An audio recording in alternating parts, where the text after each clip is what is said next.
이제는 자녀를 갖는 것이 바람직하지 않다. 난 내 삶을 즐기려고 한다는 이런 가치관의 문제가 또 하나 존재하고 있습니다.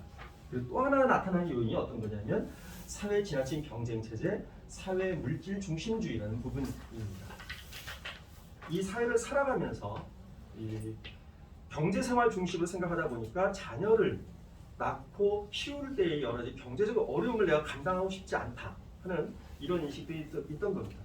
이 세 가지 요인들을 보시면, 네 가지 요인들을 보시면 첫 번째와 두 번째 요인, 교육 비용 문제와 일과 가정을 양립하기 쉽지 않은 사회적 분위기, 그리고 자녀를 낳지 않는 가치관, 그리고 물질 중심적인 어떤 가치관, 이런 크게 세 가지 요인들이 저출산의 큰 원인으로 나타나고 있고, 이 부분들을 저희 교회가 대응할 수 해야 되는 그런 과제를 안고 있습니다. 그렇다면 저출산 완화를 위해서 어떤 정책이 필요하냐라는 질문을 해봤습니다. 했더니 앞에서 원인하고 좀 비슷하게 연결되겠습니다만, 일을 하면서 육아도 할 수 있는 일과 가정 양립이 가능한 근로 환경과 사회적 문화를 변화시키는 정책이 필요하다라는 응답이 61.8%로 제일 높았습니다. 두 번째가 청년층이 결혼을 늦추거나 하지 못하는 원인을 해소시키는 정책.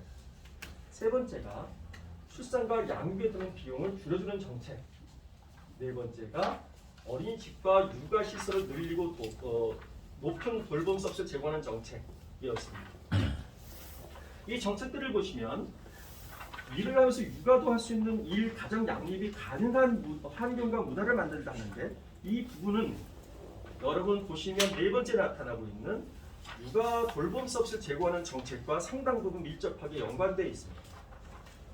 그리고 청년층이 결혼을 늦추거나 하지 못하는 원인을 해소시키는 정책, 비용 부분의 문제에 있어서도 이 부분은 돌봄 서비스하고 많이 연관되어 있습니다. 저희가 지난번에 제가 아까 본부장 설명하실 때 말씀해 주셨지만, 저희가 돌봄 서비스에 대한 조사를 했습니다. 이때 부모들이 원하는 돌봄 서비스의 조건은 내 자녀를 안전하게 돌봐줘야 될 것, 두 번째, 내 자녀를 돌봄에 있어서 거기에서 학습적인 부분이 개입됐으면 좋겠다는 것, 욕구, 세 번째, 비용적으로는 저렴했으면 좋겠다는 욕구가 있었습니다. 이런 욕구들이 모두 묻혀 있는 것이 돌봄 서비스이기 때문에 첫 번째도 돌봄 서비스와 밀접한 관련이 있는 정책이었고요. 세 번째로 나타난 출산과 양육에 드는 비용을 줄여주는 정책도 돌봄 서비스와 상당히 밀접한 관련이 있습니다. 이렇게 보시면 저출산 완화를 위해 필요한 정책들을 다양하게 얘기할 수 있지만, 교회적 관점에서 봤을 때 핵심적으로 접근해 들어갈 수 있는 건 돌봄 서비스를 통해서 상당 부분 많이 해소하는 데 기여할 수 있다는 점을 저희가 이 조사를 통해서 확인한 바 있습니다. 그렇다면 교회가 운영하는 돌봄기관을 설립해서 교회가 운영할 때 이 부분에서 어떻게 생각하느냐? 개신교인만 이 교회의 돌봄기관에 대한 호감도를 갖고 있는 것 아니냐라는 생각을 가지고 조사를 해봤더니요, 개신교회는 당연히 80.3%, 대부분의 개신교인들은 교회가 운영하는 돌봄기관이 마음에 든다, 호감이 간다고 얘기하고 있습니다. 그런데 우려했던 것과 달리 카톨릭이나 종교업종 불교에서도 30-40%는 호감도를 얻고 있습니다.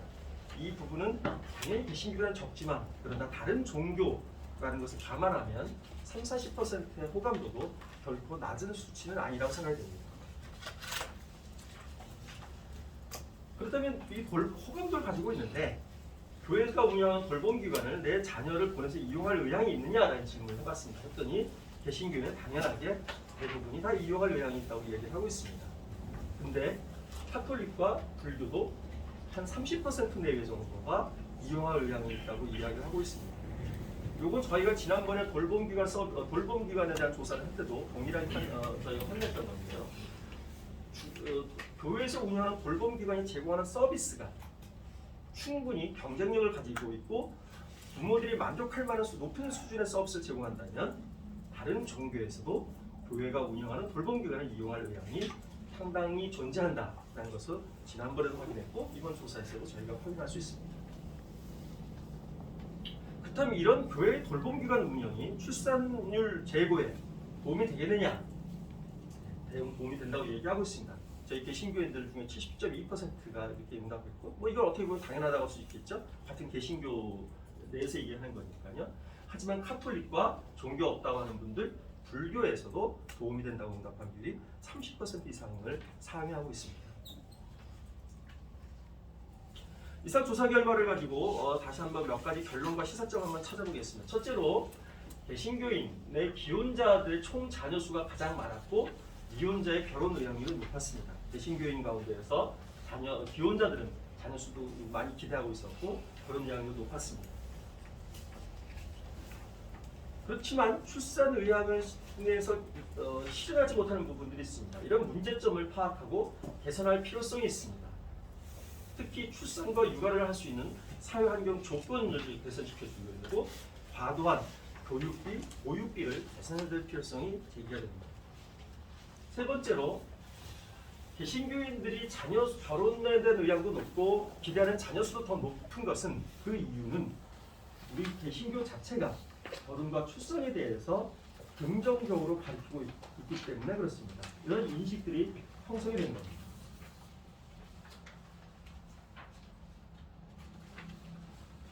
하지만 이상적 자녀 수와 실제 자녀 수의 이 갭이 발생된 건 현실적 여건 때문에 실제 이상적인 자녀 수만큼 자녀를 낳고 있지 않다는 것입니다. 따라서 이런 조사 결과를 놓고 보면 저희가 크게 두 가지 시사점을 찾을 수 있습니다. 개신교를 통해서 출산율을 제고할 가능성이 있는데 이렇게 제고하려면 첫째, 앞에서 보신 것처럼 신앙교육을 통해서 가정과 자녀의 중요성에 대한 인식을 더 강화할 필요성이 있습니다. 현재 교회에서는